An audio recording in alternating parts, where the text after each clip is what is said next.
Good afternoon, my name is Hernando Diaz from Group C from the Paramedical of the Union College, and today I'm going to talk about the endocrine system. The endocrine system is a group of organs and glands that allows different parts of our body to communicate with each other. The endocrine system consists in a group of glands which are placed all over the body, and what they have in common is that they all secrete hormones, which are small chemical molecules which are passed to the blood, and they are spread all over the body by the bloodstream. Hormones are secreted into the bloodstream to reach body tissues, and they can travel wherever the blood goes, but they can only affect or hit or reach cells that has receptors for it. These cells are called target cells. Now let's just take a look into the main glands of the endocrine system, and I'm just going to simply tell you what they do.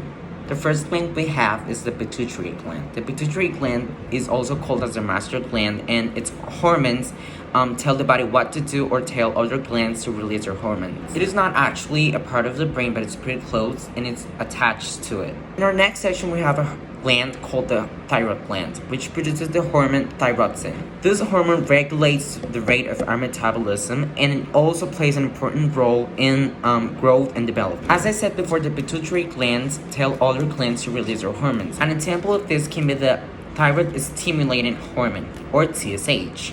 If the pituitary gland detects low levels of thyroxine, it will release TSH, which stimulates the thyroid to produce more thyroxine, and obviously it brings the levels of thyroxine back to normal. This process is called the negative feedback, because if the levels of thyroxine are too low, it will stimulate them to rise again, and if they're too high, it will bring them back to normal. In the section of our kidneys, we have the adrenal glands, which produces adrenaline.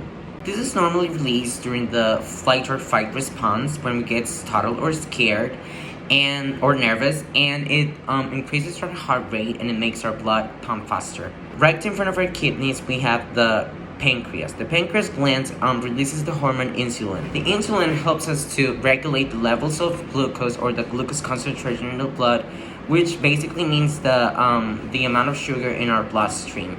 The pancreas also releases a hormone called the glucagon. The glucagon is released when there's very little concentration or very little amount of sugar in the bloodstream, so it helps them to rise back again. This process is kind of similar to the negative feedback, but in this case there's two hormones regulating our glucose concentration. The last two main glands that we need to mention are the testes and the ovaries. Testes are only found in males, and it basically has two jobs. The first job of the testes is to produce the testosterone, which is the principal hormone of the male, and it helps with puberty. And the second function of the testes are to produce the masculine gamete, which is sperm. The last gland I'm going to talk about is the ovary. Its main job is to produce the hormone estrogen, which basically is the one who regulates the puberty and the menstrual cycle. And it also releases the egg cells, which is basically the female sexual gamete. Thank you so much for watching this video.